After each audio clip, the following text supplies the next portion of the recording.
quand on voit ce qu'ils sont capables de faire, c'est monstrueux, c'est impressionnant. Et puis une dynamique collective inter-équipe en fait, où on voit aujourd'hui une soixantaine d'équipes qui se retrouvent ici, qui font une compétition, mais qui font fondamentalement la fête. Et c'est pour ça que nous, dans notre ADN, du côté de BPI France et du côté de la French Fab, on soutient ce type d'initiative à fond.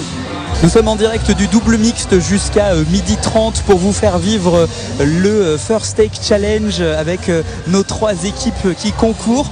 Alicia Casteras, invitée Radio Mont-Blanc, c'est Guillaume Mortelier. C'est le directeur exécutif en charge de l'accompagnement à la BPI. La BPI, c'est la Banque publique d'investissement. Bonjour, monsieur Mortelier. Bonjour. Je peux vous appeler Guillaume ? Bien sûr. Après tout, on est là tous ensemble, main dans la main pour vivre ce bel événement. Et main dans la main, je pense que ça peut être une belle définition, puisque justement sur les matchs qui sont là, même si c'est une compétition, il y a beaucoup d'équipes qui jouent avec elles, entre elles, dans un premier temps. Donc on va pouvoir se tutoyer comme ils le font entre eux et c'est formidable. Exactement. Cette ambiance.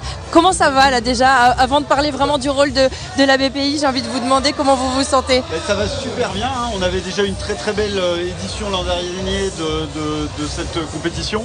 Et cette année c'est spécialement réussi avec des équipes qui sont avec une cinquantaine d'équipes françaises plus des équipes internationales, donc c'est vraiment impressionnant. La mobilisation, l'ambiance et puis le caractère que tu soulignais, le caractère collectif qui est selon nous fondamental pour la mobilisation des jeunes. Et on va en reparler dans le détail. Alors on le redit, donc la BPI, vous êtes partenaire de ce défi robotique et de notre programme Top Fab. On l'a dit, l'un des objectifs de ce programme, c'est de mettre en valeur les métiers de l'industrie et surtout de donner envie aux jeunes de s'y consacrer, de découvrir toutes les options possibles dans les différents secteurs. Quel est votre rôle à vous, à la BPI, dans cet enjeu ? Qu'est-ce que vous apportez concrètement dans ce défi ? Alors déjà peut-être avant de parler plus spécifiquement de la mobilisation et donner envie aux jeunes de l'industrie, c'est notre ambition générale, c'est en fait fondamentalement le grand combat des 20 prochaines années qui est la renaissance industrielle française et européenne plus largement. On a vu notamment pendant la crise Covid qu'on était trop dépendant économiquement et même dans notre viabilité quasi vitale d'importation. On a une industrie française qui doit se redévelopper et dans cette optique-là, en fait, ce que l'on fait, nous, BPI France, on apporte massivement des financements, des subventions aux industriels et aussi beaucoup d'accompagnement, du conseil, des accélérateurs pour redévelopper l'industrie en France. Et ça passe notamment par 4 grands enjeux majeurs.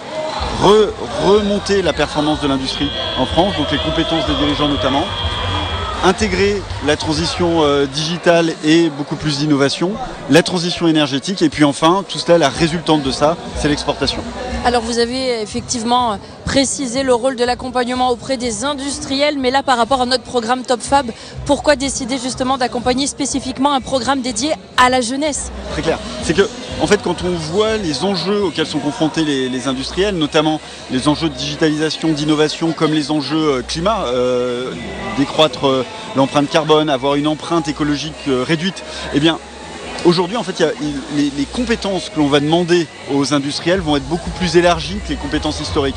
Et comment trouver la bonne compétence et créer l'industrie demain autrement qu'en embarquant beaucoup plus de jeunes, des jeunes qui sont mobilisés, des jeunes comme aujourd'hui que l'on voit qui sont digital natifs, qui sont robotiques natifs, et des jeunes qui ont aussi une conscientisation de l'environnement qui est celle qui va se déployer dans les 10 à 20 prochaines années. Du coup, l'enjeu de la renaissance industrielle passe aussi fondamentalement par un enjeu de remobilisation de la jeunesse française autour de l'industrie.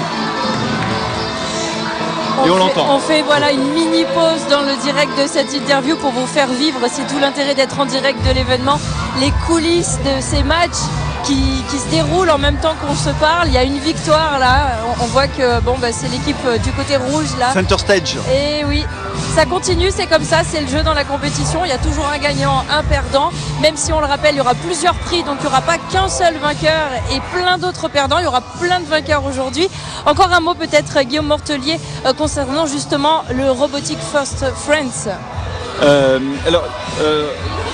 le gros enjeu de Robotic Force France, au-delà de la mobilisation des jeunes, en fait, je trouve que c'est un vrai outil de création de dynamique collective, en fait, à deux niveaux. En fait, une première dynamique collective qui est au sein de l'équipe, en fait, et on voit des jeunes qui se connaissaient un peu au lycée, mais qui commencent à faire une équipe qui, pendant 9 mois, travaille sur un projet avec des règles hyper strictes et avec des challenges qui sont assez fondamentaux, parce que quand on voit ce qu'ils sont capables de faire, c'est monstrueux, c'est impressionnant. Et puis une dynamique collective inter-équipe, en fait, où on voit aujourd'hui une 60aine d'équipes qui se retrouvent ici, qui font une compétition, mais qui font fondamentalement la fête. Et c'est pour ça que nous, dans notre ADN, du côté de BPI France et du côté de la French Fab, on soutient ce type d'initiative à fond. On parle effectivement de la French Fab avec ce petit coq bleu.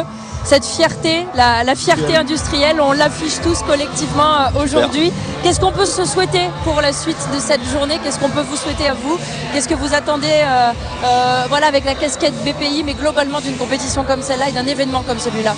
Sur la compétition, en fait, fondamentalement, c'est qu'on ait une très belle compète et l'énergie de ce matin, si elle se poursuit dans la journée, je suis sûr que c'est déjà réussi.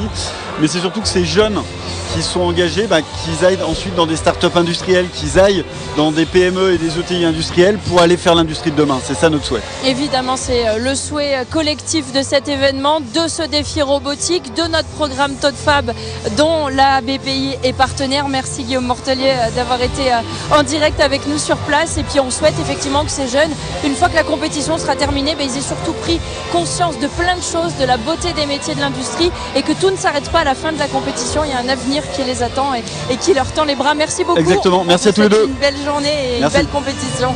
Alicia, je rappelle qu'on est en direct du First Stage Challenge au double mixte. On est à Villeurbanne, en dehors de nos frontières de la Savoie, de la Haute-Savoie et de la Suisse. Alors on n'est pas trop mal. Ici, on est installé face au terrain, le terrain 1 et le terrain 2. Actuellement, sur le terrain 2, deux nouvelles équipes sont en train de s'affronter.